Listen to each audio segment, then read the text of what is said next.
Assalamualaikum warahmatullahi wabarakatuh. Berjumpa lagi ya dengan saya di channel ini.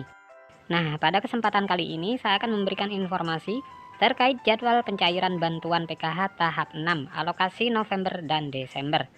Lalu kira-kira kapan dan tanggal berapa cairnya? Maka dari itu simak terus videonya sampai selesai ya, agar supaya tidak menimbulkan gagal paham dalam menyerap informasinya. Nah, terkait jadwal pencairan bantuan PKH tahap 6 di tahun 2024 ini akan kembali dicairkan di bulan Desember tahun 2024. Dan pencairannya itu dirubah menjadi per 2 bulan ya, bukan per triwulan lagi. Jadi yang biasanya anak SD mendapatkan 225.000, sekarang menjadi 150.000 ya. Kemudian untuk komponen anak SMP yang tadinya 375.000, sekarang menjadi Rp250.000. Kemudian untuk komponen anak SMA yang tadinya 500.000, sekarang menjadi Rp333.000. Kemudian untuk penyandang disabilitas berat yang tadinya 600.000, sekarang menjadi Rp400.000. Kemudian yang komponen lansia juga sama, yang tadinya 600.000, sekarang menjadi Rp400.000. Kemudian untuk komponen ibu hamil yang tadinya Rp750.000, sekarang menjadi Rp500.000. Begitu juga untuk komponen anak balita ya, sama seperti ibu hamil. Yang tadinya Rp750.000, sekarang cairnya Rp500.000. Nah, ini untuk pencairan PKH per 2 bulan ya. Dan ini berlaku sampai di akhir tahun 2024 atau tepatnya di bulan Desember tahun 2024. Nah, mengenai pencairan bantuan PKH tahun 2024, di mana untuk pencairan bantuan PKH di tahun 2024 itu masih sama ya, yaitu melalui kartu KKS, dan nominalnya pun bisa berbeda-beda ya, tergantung komponen yang dimiliki.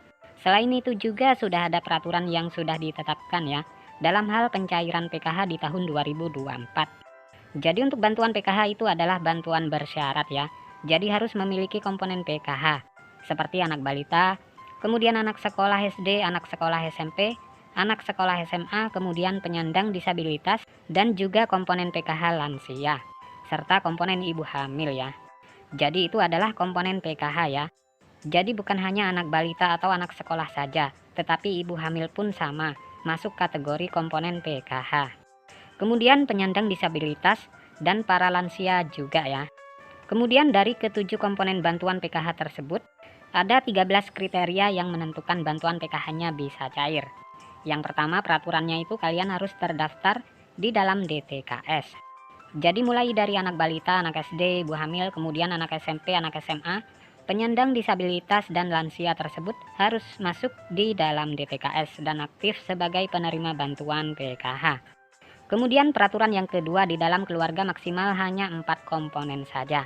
Selanjutnya yang ketiga, prioritas bantuan PKH yang memiliki komponen datanya itu harus aktif dan padan antara di DTKS dengan Dukcapil ya.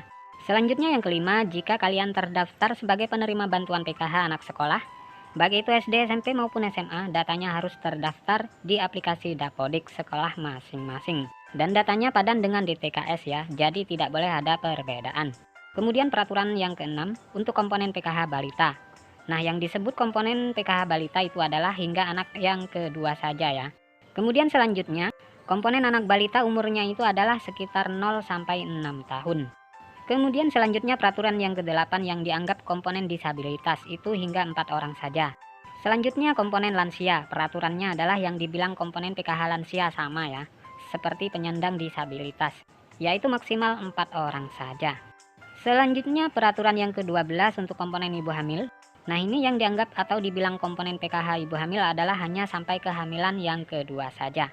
Kemudian peraturan yang terakhir, jika di dalam anggota keluarga memenuhi atau memiliki lebih dari satu komponen, maka yang dianggap penerima bantuan PKH adalah dari nominal yang paling tertinggi dahulu. Ya, misalkan ada penyandang disabilitas, kemudian juga memiliki anak normal ya yang bersekolah di jenjang SD. Sedangkan untuk nominal penyandang disabilitas dan anak sekolah SD itu nominalnya berbeda ya, lebih besar penyandang disabilitas dibanding dengan komponen anak SD.